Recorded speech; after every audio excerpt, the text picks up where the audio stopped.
অনেকদিন ধরেই ইচ্ছে ছিল সুন্দরবন যাওয়ার, তাই বেরিয়ে পড়েছিলাম সুন্দরবনের উদ্দেশ্যে। শিয়ালদহ থেকে 8:28 লোকাল ধরে আমরা পৌঁছে গিয়েছিলাম ক্যানিংয়ে।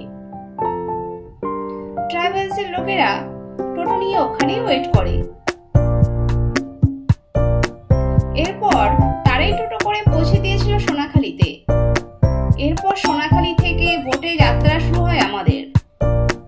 যেহেতু আমরা বর্ষার সময় গিয়েছিলাম, তাই আমাদের অভিজ্ঞতা ছিল একটু ভিন্ন। তবে যতই বর্ষাকাল হোক না কেন, পৃথিবীর বৃহত্তম ম্যানগ্রোভ অরণ্যের মাঝখান